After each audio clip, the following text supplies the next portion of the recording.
বরুদ্ধিনী একাদশীর মাহাত্ম্য কথা। বৈশাখ কৃষ্ণপক্ষিয়া বরুদ্ধিনী একাদশীর ব্রত মাহাত্ম্য ভবিষ্যৎ পুরাণে যুধিষ্ঠির শ্রীকৃষ্ণর সংবাদে বর্ণনা করা হয়েছে। যুধিষ্ঠির মহারাজ শ্রীকৃষ্ণকে বললেন, হে বাসুদেব, আপনাকে প্রণাম। বৈশাখ মাসের কৃষ্ণপক্ষের একাদশী কী নামে প্রসিদ্ধ এবং তার মহিমাই বা কী, কৃপা করে আমাকে বলুন।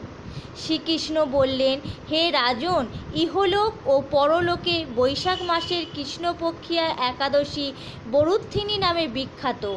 এই ব্রত পালনে সর্বদা সুখ লাভ হয় এবং পাপ ক্ষয় ও সৌভাগ্য প্রাপ্তি ঘটে। দুর্ভাগা স্ত্রীলোক এই ব্রত পালনে সর্বসৌভাগ্য লাভ করে থাকে। ভক্তি ও মুক্তি প্রদানকারী এই ব্রত সর্বপাপহরণ এবং গর্ভবাস যন্ত্রণা বিনাশ করে। এই ব্রত প্রভাবে মান্ধাতা, ধুমধুমার আদি রাজারা দিব্যধাম লাভ করেছেন। এমনকি মহাদেব শিবও এই ব্রত পালন করেছিলেন। 10,000 বৎসর তপস্যার ফল কেবলমাত্র এক বরুদ্ধিনীর ব্রত পালনে লাভ হয়। যে শ্রদ্ধাবান ব্যক্তি এই ব্রত পালন করেন তিনি ইহলোক ও পরলোকে সমস্ত প্রকার বাঞ্ছিত ফল লাভ করেন। হে নৃপশ্রেষ্ঠ, অশ্বদান অপেক্ষা গজদান শ্রেষ্ঠ। গজদানের থেকে ভূমিদান, তার থেকে তিলদান, তিলদান থেকে স্বর্ণদান এবং তা অপেক্ষায় অন্নদান শ্রেষ্ঠ। অন্নদানের মতন শ্রেষ্ঠ দান আর নেই।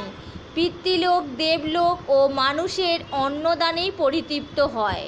পণ্ডিতেরা কন্যাদানকে অন্নদানের সমান বলে থাকেন। স্বয়ং ভগবান গোদানকে অন্নদানের সমান বলেছেন।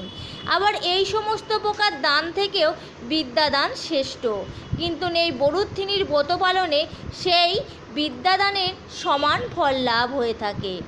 পাপমতী যেসব মানুষ কন্যার উপার্জিত অর্থে জীবন ধারণ করেন, পুণ্যক্ষয়ে তাদের নরক যাতনা ভোগ করতে হয়।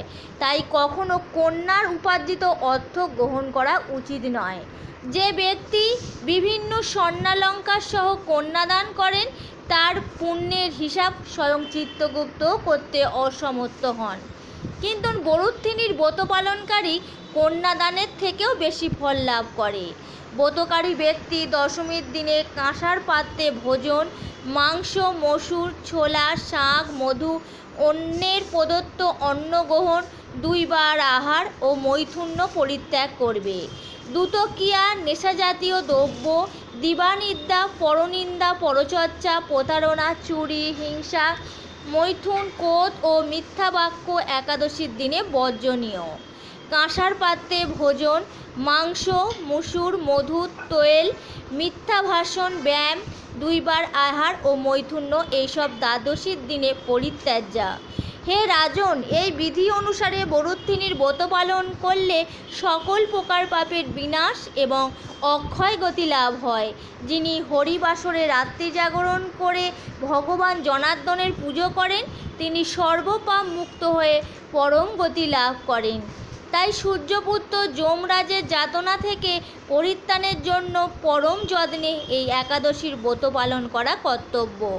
বরুদ্ধিনী একাদশীর ব্রতকথা শ্রদ্ধাভাবে পাঠ ও শ্রবণ করলে সহস্র গোদানের ফল লাভ হয় এবং সর্বপাপ থেকে মুক্ত হয়ে বিষ্ণুলোকে গতি হয়। হরে কৃষ্ণ কৃষ্ণ কৃষ্ণ হরে হরে, হরে রাম রাম রাম হরে হরে, হরে কৃষ্ণ, রাধে রাধে।